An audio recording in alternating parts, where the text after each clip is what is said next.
उमा महेश्वराय नमः। आप सभी का हमारे YouTube चैनल पर हार्दिक स्वागत है। आज सुने सोमवार व्रत की पौराणिक कथा। बहुत समय पहले वास्कल नामक गांव में बिंदुक नाम का एक ब्राह्मण रहता था। वह अधर्मी, दुरात्मा एवं महापापी था।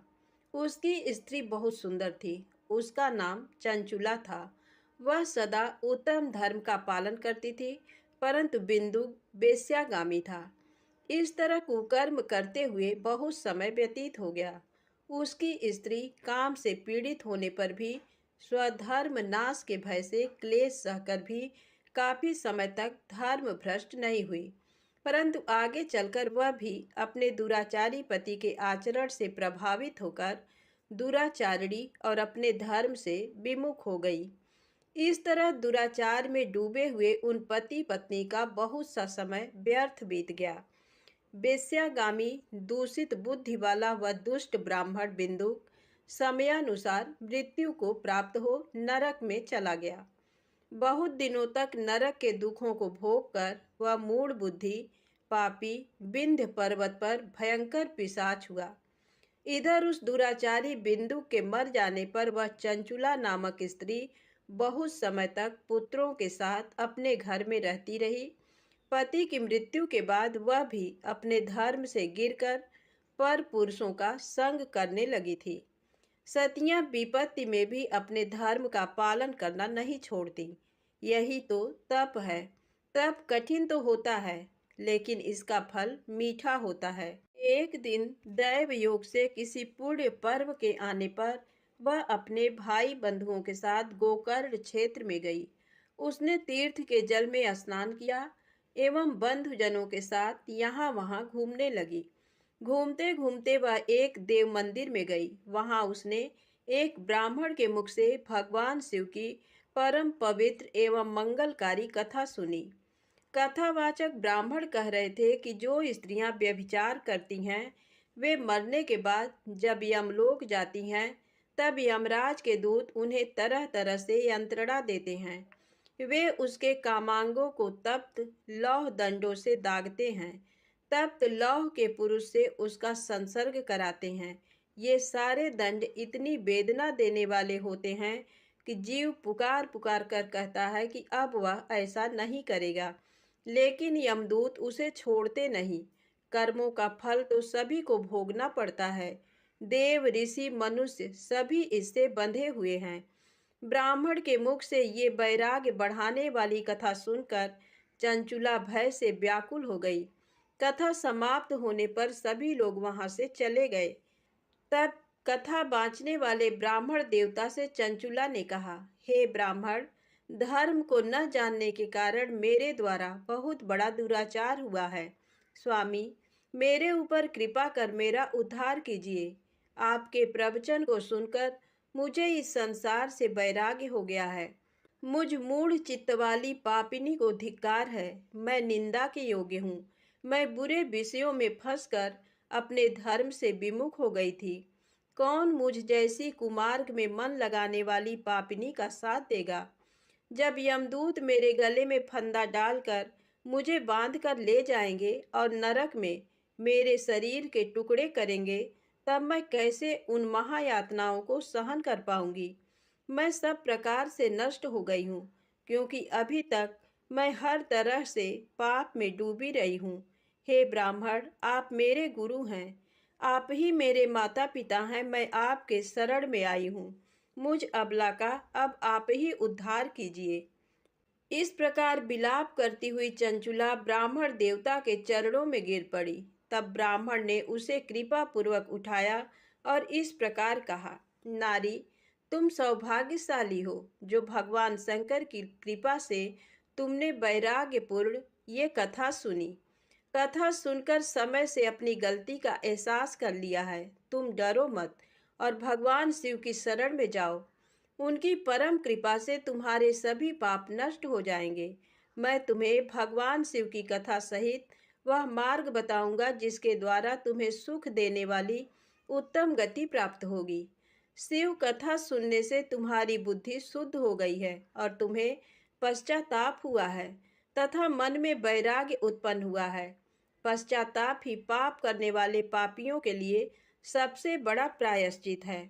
जो मनुष्य अपने कुकर्म के लिए पश्चाताप नहीं करता वह उत्तम गति प्राप्त नहीं करता, परंतु जिसे अपने कुकृत्य पर हार्दिक पश्चाताप होता है वह अवश्य उत्तम गति का भागीदार होता है।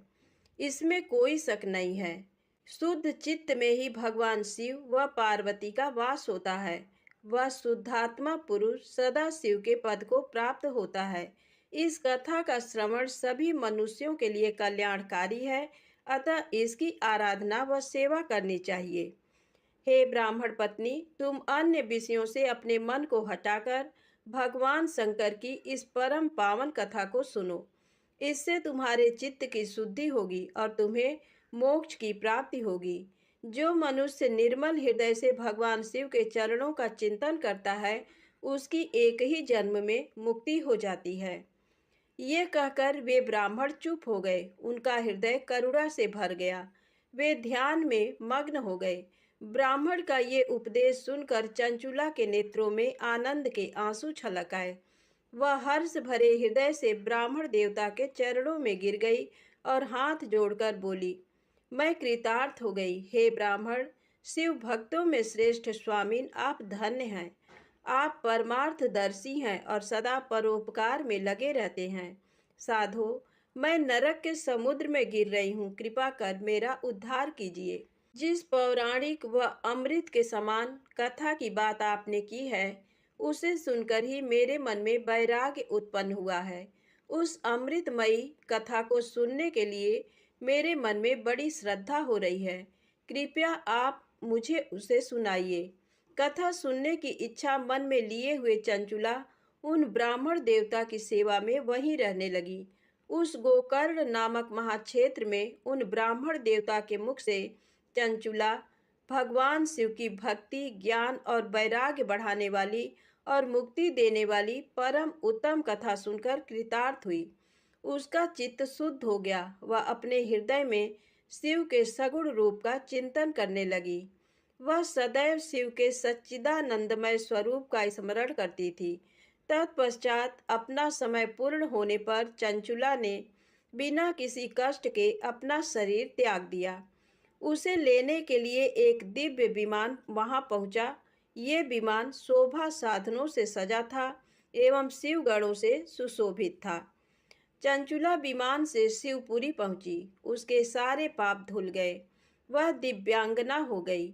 वह गौरांगी देवी मस्तक पर अर्धचंद्र का मुकुट व अन्य दिव्य आभूषण पहने शिवपुरी में पहुंची। वहां उसने सनातन देवता त्रिनेत्रधारी महादेव शिव को देखा। सभी देवता उनकी सेवा में भक्तिभाव से उपस्थित थे। उनकी अंग कांति करोड़ों सूर्यों के समान प्रकाशित हो रही थी। 5 मुख और हर मुख में 3 नेत्र थे। मस्तक पर अर्धचंद्राकार मुकुट शोभायमान हो रहा था। कंठ में नील चिन्ह था। उनके साथ में देवी गौरी विराजमान थी जो विद्युत पुंज के समान प्रकाशित हो रही थी। महादेव जी की कांति कपूर के समान गौर थी। उनके शरीर पर श्वेत वस्त्र थे तथा शरीर श्वेत भस्म से युक्त था। इस प्रकार भगवान शिव के परम उज्जवल रूप के दर्शन कर चंचुला बहुत प्रसन्न हुई। उसने भगवान को बारंबार प्रणाम किया और हाथ जोड़कर प्रेम, आनंद और संतोष से युक्त हो विनीत भाव से खड़ी हो गई। उसके नेत्रों से आनंदाश्रुओं की धारा बहने लगी। भगवान शंकर व भगवती गौरी उमा ने करुणा के साथ सौम्य दृष्टि से देखकर चंचुला को अपने पास बुलाया। गौरी उमा ने उसे प्रेम पूर्वक अपनी सखी बना लिया। चंचुला सुख पूर्वक भगवान शिव के धाम में उमा देवी की सखी के रूप में निवास करने लगी। एक दिन चंचुला आनंद में मग्न उमा देवी के पास गई और दोनों हाथ जोड़कर उनकी स्तुति करने लगी। हे गिरिराज नंदिनी, स्कंद माता उमा, आप सभी मनुष्यों एवं देवताओं द्वारा पूज्य तथा समस्त सुखों को देने वाली हैं। आप शंभु प्रिया हैं। आप ही सगुणा और निर्गुणा हैं। हे सच्चिदानंद स्वरूपिणी, आप ही प्रकृति की पोषक हैं। हे माता, आप ही संसार की सृष्टि, पालन और संहार करने वाली हैं। इस प्रकार सद्गति प्राप्त चंचुला देवी की स्तुति कर शांत हो गई। उसकी आंखों में प्रेम के आंसू उमड़ आए। तब शंकर प्रिया भक्त वत्सला उमा देवी ने बड़े प्रेम से चंचुला को चुप कराते हुए कहा, सखी चंचुला, मैं तुम्हारी स्तुति से प्रसन्न हूँ। बोलो, क्या वर मांगती हो? चंचुला बोली, हे गिरिराज कुमारी, मेरे पति बिंदुक इस समय कहाँ हैं? उनकी स्थिति कैसी है, मुझे बताइए और कुछ उपाय कीजिए ताकि हम फिर से मिल सकें। हे महादेवी, मेरे पति एक शूद्र जाति वेश्या के प्रति आसक्त थे और पाप में ही डूबे रहते थे। गिरिजा बोली, बेटी, तुम्हारा पति बिंदुक बड़ा पापी था, उसका अंत बड़ा भयानक हुआ। वेश्या का उपभोग करने के कारण वह मूर्ख नरक में अनेक वर्षों तक अनेक प्रकार के दुख भोग कर अब शेष पाप को भोगने के लिए विंध्य पर्वत पर पिशाच की योनि में रह रहा है। वह दुष्ट वहीं वायु पीकर रहता है और सब प्रकार के कष्ट सहता है। गौरी देवी की ये बात सुनकर चंचुला अत्यंत दुखी हो गई।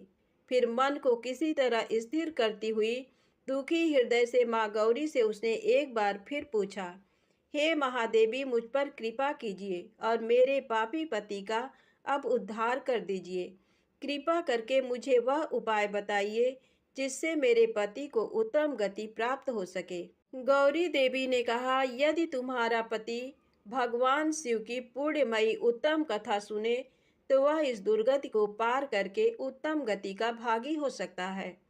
अमृत के समान मधुर गौरी देवी का ये वचन सुनकर चंचुला ने दोनों हाथ जोड़कर मस्तक झुकाकर उन्हें बारंबार प्रणाम किया तथा प्रार्थना की कि मेरे पति को भगवान शिव की कथा सुनाने की व्यवस्था कीजिए। ब्राह्मण पत्नी चंचुला के बार बार प्रार्थना करने पर शिव प्रिया गौरी देवी ने भगवान शिव की महिमा का गान करने वाले गंधर्वराज तुम्बुरु को बुलाकर कहा, तुम्बुरो, तुम्हारी भगवान शिव में प्रीति है। तुम मेरे मन की सभी बातें जानकर मेरे कार्यों को सिद्ध करते हो। तुम मेरी इस सखी के साथ विंध्य पर जाओ, वहाँ एक महाघोर और भयंकर पिशाच रहता है। पूर्व जन्म में वह पिशाच बिंदुक नामक ब्राह्मण मेरी इस सखी चंचुला का पति था। वह वेश्यागामी हो गया था। उसने स्नान, संध्या आदि नित्य कर्म छोड़कर अपवित्र रहने लगा। क्रोध के कारण उसकी बुद्धि भ्रष्ट हो गई। दुर्जनों से उसकी मित्रता तथा सज्जनों से द्वेष बढ़ गया था। वह अस्त्र शस्त्र से हिंसा करता, लोगों को सताता और उनके घरों में आग लगा देता था। चांडालों से दोस्ती करता, वह रोज वेश्या के पास जाता था। पत्नी को त्याग कर दुष्ट लोगों से दोस्ती कर उन्हीं के संपर्क में रहता था। वह मृत्यु तक दुराचार में फंसा रहा। मृत्यु के बाद उसे पापियों के भोग स्थान यमपुर ले जाया गया। वहाँ घोर नरकों को सहकर इस समय वह विंध्य पर पिशाच बनकर रह रहा है और पापों का फल भोग रहा है। तुम उसके सामने परम पुण्यमयी पापों का नाश करने वाली भगवान शिव की दिव्य कथा का प्रवचन करो। इस कथा को सुनने से उसका हृदय सभी पापों से मुक्त होकर शुद्ध हो जाएगा और वह प्रेत योनि से मुक्त हो जाएगा। दुर्गति मुक्त होने पर उस बिंदुक नामक पिशाच को विमान पर बिठाकर तुम भगवान शिव के पास ले आना। माँ उमा का आदेश पाकर गंधर्वराज तुम्बरो प्रसन्नता पूर्वक अपने भाग्य की सराहना करते हुए चंचुला को साथ लेकर विमान से पिशाच के निवास स्थान विंध्य पर्वत पर गया। वहां पहुंचकर उसने उस विकराल आकृति वाले पिशाच को देखा। उसका शरीर विशाल था, उसकी ठोड़ी बड़ी थी। वह कभी हंसता, कभी रोता, कभी उछलता था। महाबली तुम्बरों ने बिंदुक नामक पिशाच को पासों से बांध लिया। उसके पश्चात तुम्बरों ने कथा बाँचने के लिए स्थान तलाश कर मंडप की रचना की। शीघ्र इस बात का पता लोगों को चल गया कि एक पिशाच के उद्धार हेतु देवी पार्वती की आज्ञा से तुम्बरो भगवान शिव की कथा सुनाने विंध्य पर्वत पर आया है। उस कथा को सुनने के लोभ से बहुत से देवर्षि वहां पहुंच गए। सभी को आदर पूर्वक स्थान दिया गया। पिशाच बिंदुक को पांसों में बांधकर आसन पर बिठाया गया और तब तुम्बरू ने परम उत्तम भगवान शिव की अमृत कथा का गान शुरू किया, जिससे सभी श्रोता कृतार्थ हो गए। परम पुण्यमय कथा को सुनकर पिशाच सभी पापों से मुक्त हो गया और उसने पिशाच शरीर का त्याग कर दिया। शीघ्र ही उसका रूप दिव्य हो गया, उसका शरीर गौर वर्ण का हो गया। शरीर पर श्वेत वस्त्र एवं पुरुषों के आभूषण आ गए। इस प्रकार दिव्य देहधारी होकर बिंदुक अपनी पत्नी चंचुला के साथ स्वयं भी भगवान शिव का गुणगान करने लगा। उसे इस दिव्य रूप में देखकर सभी को बहुत आश्चर्य हुआ। उसका मन परम आनंद से परिपूर्ण हो गया। सभी भगवान महेश्वर के अद्भुत चरित्र को सुनकर कृतार्थ हो उसका यशोगान करते हुए अपने अपने धाम को चले गए। बिंदुक अपनी पत्नी चंचुला के साथ विमान में बैठकर शिवपुरी की ओर चल दिया। महेश्वर के गुणों का गान करता हुआ बिंदुक अपनी पत्नी चंचुला व तुम्बुरु के साथ शीघ्र ही शिवधाम पहुंच गया। भगवान शिव व देवी पार्वती ने उसे अपना पार्षद बना लिया। दोनों पति पत्नी सुखपूर्वक भगवान महेश्वर एवं देवी गौरी के श्री चरणों में अविचल निवास पाकर धन्य हो गए। प्रेम से बोले शंकर भगवान गौरी माता की जय हो। अब आइए सुने मनोकामना पूर्ण करने वाली सोमवार व्रत की अगली पौराणिक कथा। एक समय की बात है, किसी नगर में एक साहूकार रहता था। उसके घर में धन की कोई कमी नहीं थी, लेकिन उसकी कोई संतान नहीं थी। इस कारण वह बहुत दुखी था। पुत्र प्राप्ति के लिए वह प्रत्येक सोमवार व्रत रखता था और पूरी श्रद्धा के साथ शिव मंदिर जाकर भगवान शिव और पार्वती जी की पूजा करता था। उसकी भक्ति देखकर एक दिन माँ पार्वती प्रसन्न हो गई और भगवान शिव से उस साहूकार की मनोकामना पूर्ण करने का आग्रह किया। पार्वती जी की इच्छा सुनकर भगवान शिव ने कहा कि हे पार्वती, इस संसार में हर प्राणी को उसके कर्मों का फल मिलता है और जिसके भाग्य में जो हो उसे भोगना ही पड़ता है। लेकिन पार्वती जी ने साहूकार की भक्ति का मान रखने के लिए उसकी मनोकामना पूर्ण करने की इच्छा जताई। माता पार्वती के आग्रह पर शिव जी ने साहूकार को पुत्र प्राप्ति का वरदान तो दिया, लेकिन साथ ही ये भी कहा कि उसके बालक की आयु केवल 12 वर्ष होगी।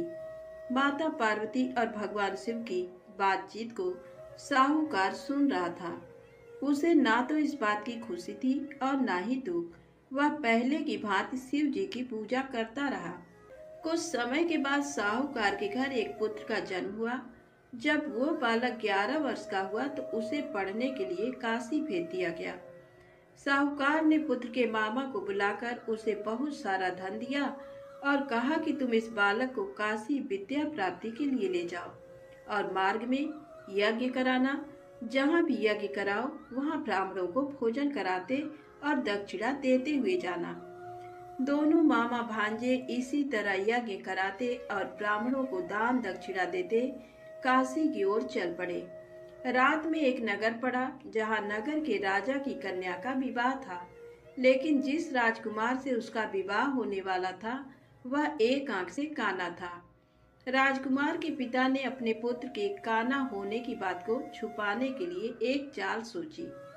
साहूकार के पुत्र को देखकर उसके मन में एक विचार आया। उसने सोचा क्यों न इस लड़के को दूल्हा बनाकर राजकुमारी से विवाह करा दूं। विवाह के बाद इसको धन देकर विदा कर दूंगा और राजकुमारी को अपने नगर ले जाऊंगा। लड़के को दूल्हे के वस्त्र पहनाकर राजकुमारी से विवाह कर दिया गया। लेकिन साहूकार का पुत्र ईमानदार था। उसे ये बात न्याय संगत नहीं लगी। उसने अवसर पाकर राजकुमारी के चुन्नी के पल्ले पर लिखा कि तुम्हारा विवाह तो मेरे साथ हुआ है, लेकिन जिस राजकुमार के संग तुम्हें भेजा जाएगा वह एक आंख से काना है। मैं तो काशी पढ़ने जा रहा हूँ। जब राजकुमारी ने चुन्नी पर लिखी बातें पढ़ी तो उसने अपने माता पिता को ये बात बताई। राजा ने अपनी पुत्री को विदा नहीं किया, जिससे बारात वापस चली गई। दूसरी ओर साहूकार का लड़का और उसका मामा काशी पहुंचे और वहां जाकर उन्होंने यज्ञ किया। जिस दिन लड़के की आयु 12 साल की हुई, उसी दिन यज्ञ रखा गया। लड़के ने अपने मामा से कहा कि मेरी तबीयत कुछ ठीक नहीं है। मामा ने कहा कि तुम अंदर जाकर सो जाओ। शिव जी के वरदान के अनुसार कुछ ही देर में उस बालक के प्राण निकल गए। मृत भांजे को देख उसके मामा ने विलाप शुरू किया। संयोगवश उसी समय शिव जी और माता पार्वती उधर से जा रहे थे। पार्वती ने भगवान से कहा, स्वामी, मुझे इसके रोने के स्वर सहन नहीं हो रहा है। आप इस व्यक्ति के कष्ट को अवश्य दूर करें। जब शिव जी मृत बालक के समीप गए तो वह बोले कि ये उसी साहूकार का पुत्र है जिसे मैंने 12 वर्ष की आयु का वरदान दिया। अब इसकी आयु पूरी हो चुकी है। लेकिन मातृभाव से विभोर माता पार्वती ने कहा कि हे महादेव, आप इस बालक को और आयु देने की कृपा करें, अन्यथा इसके वियोग में इसके माता पिता भी तड़प तड़प कर मर जाएंगे। माता पार्वती के आग्रह पर भगवान शिव ने उस लड़के को जीवित होने का वरदान दिया। शिव जी की कृपा से वह लड़का जीवित हो गया। शिक्षा समाप्त करके लड़का मामा के साथ अपने नगर की ओर चल दिया। दोनों चलते हुए उसी नगर में पहुंचे जहां उसका विवाह हुआ था। उस नगर में भी उन्होंने यज्ञ का आयोजन किया। उस लड़के के ससुर ने उसे पहचान लिया और महल में ले जाकर उसकी खातिरदारी की और अपनी पुत्री को विदा किया। इधर साहूकार और उसकी पत्नी भूखे प्यासे रहकर बेटे की प्रतीक्षा कर रहे थे। उन्होंने प्रण कर रखा था कि यदि उन्हें अपने बेटे की मृत्यु का समाचार मिला तो वह भी प्राण त्याग देंगे। परंतु अपने बेटे के जीवित होने का समाचार पाकर वह बेहद प्रसन्न हुए। उसी रात भगवान शिव ने व्यापारी के स्वप्न में आकर कहा, हे श्रेष्ठी, मैंने तेरे सोमवार के व्रत करने और व्रत कथा सुनने से प्रसन्न होकर तेरे पुत्र को लंबी आयु प्रदान की है। इसी प्रकार जो कोई सोमवार व्रत करता है या कथा सुनता और पढ़ता है, उसके सभी दुख दूर होते हैं और समस्त मनोकामनाएं पूर्ण होती हैं। प्रेम से बोले शंकर भगवान की जय हो। अब आइए सुने भगवान शिव की दूसरी कथा, बैजू के भोले बाबा बैजनाथ। बैजू निहायत ही सीधा और सरल इंसान सवेरे शाम जानवर चराता और बाकी का समय मंदिर की साफ सफाई में। एक बार पुजारी बाबा 2 महीने के लिए तीर्थ पे जा रहे थे। बैजू को बुलाया और कहा, बैजू, मंदिर की सारी जिम्मेदारी तुम्हारे ऊपर है और एक बार भोलेनाथ को भोग लगाए बिना खुद भोजन मत ग्रहण करना। बैजू दूसरे दिन नहा धो के जैसे तैसे बन पड़ा। भोजन तैयार कर भोलेनाथ के सामने थाली लेके हाजिर। बाबा, भोजन कर लो। बाबा टस से मस नहीं। सवेरे से शाम हो गई, ना बाबा ने भोजन ग्रहण किया और ना ही बैजू ने। 2-3 दिन यही सिलसिला चला। चौथे दिन बैजू का धीरज टूट गया। पास पड़ी लाठी उठाई और जकड़ दिया शिवलिंग पे। तत्काल भोलेनाथ हाजिर, पीठ मलते हुए। बोलो बैजू, क्या बात है? बैजू बोला, 4 दिन से तुम्हारे चक्कर में बिना कुछ खाए पिए गुहार लगाए रहे हैं, सुनाई नहीं पड़ा और लाठी जकड़ा नहीं कि हाजिर। चलो भोजन करो तो हमहू कुछ खाई। बेचारे भोलेनाथ पीठ मलते चुपचाप आनंद के अतिरेक में डूबे, कच्चा पक्का जैसा भी था खाने लगे। अब बैजू बोला, बाबा, बड़ा कस के लगा है, रुको तुम भोजन करो। कहते हुए बैजू अंदर जाके चंदन लेकर आया, भोलेनाथ के पीठ पे लगाने लगा। भोजन के बाद भोलेनाथ चलने लगे तो बैजू बोला, कल शाम से आ जाइयो, ठीक है ना? बाबा ने कहा, हाँ हाँ बैजू, कल टाइम से आ जाएंगे। अगले दिन भोलेनाथ माता पार्वती के साथ विराजमान। बैजू बोला, बाबा, ये कौन है आपके साथ? तब बाबा ने कहा, तुम्हारी अम्मा है, माता अन्नपूर्णा। बैजू ने कहा, आओ आओ अम्मा।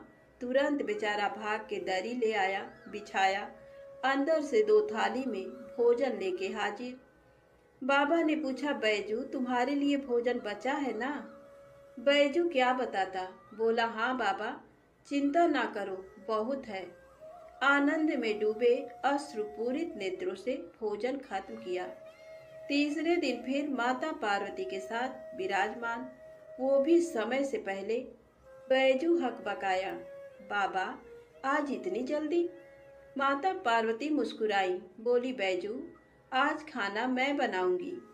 लाख मना करने के बावजूद बैजू की एक ना चली। माता पार्वती ने भोजन तैयार किया और 3 थाली में सजा के ले आई। भोजन शुरू। बैजू ने तो जिंदगी में ऐसा स्वादिष्ट भोजन किया न था, लेकिन भगवान शिव वही भाव व प्रेम के भूखे भोलेनाथ ने पार्वती मैया से कहा, शिवा।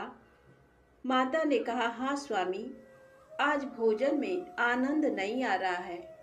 माता की आंखों से आंसू निकल रहे थे। सच स्वामी, ना वो स्वाद है ना वो रस। धन्य है माता अन्नपूर्णा, जिनके नाम मात्र से भोजन में मिठास बढ़ जाए। उनको खुद का बनाया भोजन बेस्वाद लग रहा था। दो का भोग सामग्री और कहाँ 3 आदमी का भोजन। बेचारे बैजू को अपने जानवर तक बेच देने पड़े। किन्हीं कारणवश पुजारी बाबा बजाय 2 महीनों के 1 महीने के अंदर ही तीर्थ से वापस आ गए। पुजारी बाबा ने बैजू को बुलाया और कहा, बैजू, भोलेनाथ को समय से भोग लगाता था ना? बैजू ने कहा, हाँ पुजारी बाबा, पर बाबा तुम तो कहत रहे हो कि वो अकेले आएंगे, पर वो तो माता अन्नपूर्णा के साथे आवत रहे और दुइनो जने कस के भोजनों करत रहें। हमका आपन जानवर तक बेचे के पड़ा। पुजारी बाबा अपलक बैजू को निहार रहे थे। जानते थे कि ये झूठ बोल नहीं सकता। तो क्या भोलेनाथ माता पार्वती के साथ आते थे? तब बाबा ने कहा, बैजू आज तुम फिर भोग लगाओ, देखें कौन कौन आता है। बैजू बेचारा समय से भोजन लेके हाजिर। बुलाना शुरू। काहे को भोलेनाथ आए? बुलाते बुलाते थक गया, पर ना भोलेनाथ को आना था ना वो आए। बाबा, बाबा, लाठी ना उठाऊंगा, चाहे तुम आओ या ना आओ, लाठी ना उठाऊंगा बाबा, लाठी ना उठाऊंगा। बस शिवलिंग पकड़ के रोए जा रहा था और यही बोल रहा था, बाबा लाठी ना उठाऊंगा। तभी अचानक आवाज आई, बैजू, आंखें खोलो बैजू, हम आ गए, आंखें खोलो बैजू। सामने ही माता पार्वती और भोलेनाथ विराजमान थे। लिपट गया चरणों में। माँ, बाबा, जो आज तुम न आते तो जान दे देता मैं अपनी। भोलेनाथ ने बैजू को हृदय से लगाया। बोले, बैजू, बेमोल विज्ञा तेरे हाथों में। सुन, आज से मुझसे पहले लोग तेरा नाम लेंगे, फिर मेरा।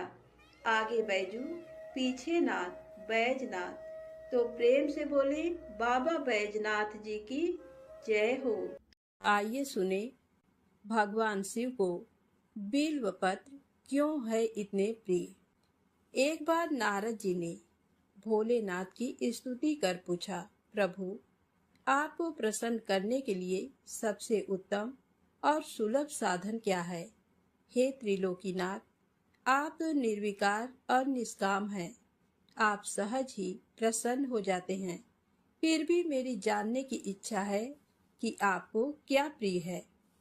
तब शिव जी बोले, नारद जी, वैसे तो मुझे भक्त के भाव सबसे प्रिय हैं, फिर भी आपने पूछा है तो बताता हूँ। मुझे जल के साथ साथ बिल्व पत्र बहुत प्रिय हैं।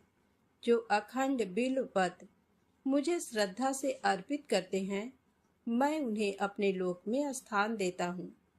नारद जी भगवान शंकर और माता पार्वती की वंदना कर अपने लोक को चले गए।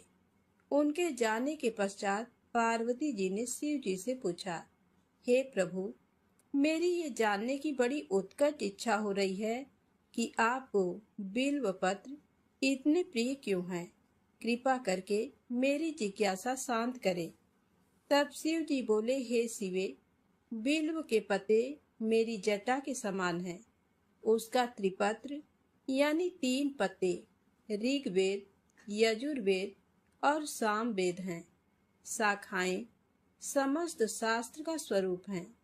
बिल्व वृक्ष को आप पृथ्वी का कल्प वृक्ष समझें, जो ब्रह्मा विष्णु शिव स्वरूप हैं। स्वयं महालक्ष्मी ने शैल पर्वत पर बिल्व वृक्ष रूप में जन्म लिया था। ये सुनकर पार्वती जी कौतूहल में पड़ गईं। उन्होंने पूछा, देवी लक्ष्मी ने आखिर बिल्व वृक्ष का रूप क्यों लिया? आप ये कथा विस्तार से कहें।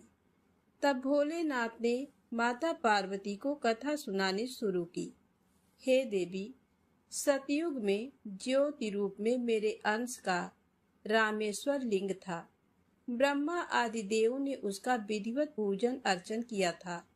फलतः मेरे अनुग्रह से वाग देवी सबकी प्रिया हो गई। वे भगवान विष्णु को सतत प्रिय हो गई। मेरे प्रभाव से भगवान केशव के मन में वाग देवी के लिए जितनी प्रीति हुई, वह स्वयं लक्ष्मी को नहीं भाई। अतः लक्ष्मी देवी चिंतित और रुष्ट होकर परम उत्तम श्री शैल पर्वत पर चली गईं। वहां उन्होंने मेरे लिंग विग्रह की उग्र तपस्या प्रारंभ कर दी। हे परमेश्वरी, कुछ समय बाद महालक्ष्मी जी ने मेरे लिंग विग्रह से थोड़ा ऊर्ध्व में एक वृक्ष का रूप धारण कर लिया और अपने पत्र पुष्प द्वारा निरंतर मेरा पूजन करने लगी। इस तरह उन्होंने 1 करोड़ वर्ष तक आराधना की। अंततः उन्हें मेरा अनुग्रह प्राप्त हुआ। महालक्ष्मी ने मांगा कि श्रीहरि के हृदय में मेरे प्रभाव से वाग्देवी के लिए जो स्नेह हुआ है वह समाप्त हो जाए।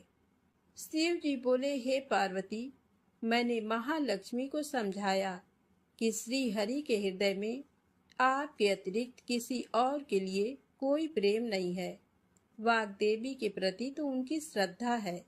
यह सुनकर लक्ष्मी जी प्रसन्न हो गईं और पुनः श्री विष्णु के हृदय में स्थित होकर निरंतर उनके साथ विहार करने लगी। हे पार्वती, महालक्ष्मी के हृदय का एक बड़ा विकार इस प्रकार दूर हुआ था। इस कारण हरिप्रिया उसी वृक्ष रूप में सर्वदा अतिशय भक्ति से भरकर यत्न पूर्वक मेरी पूजा करने लगी।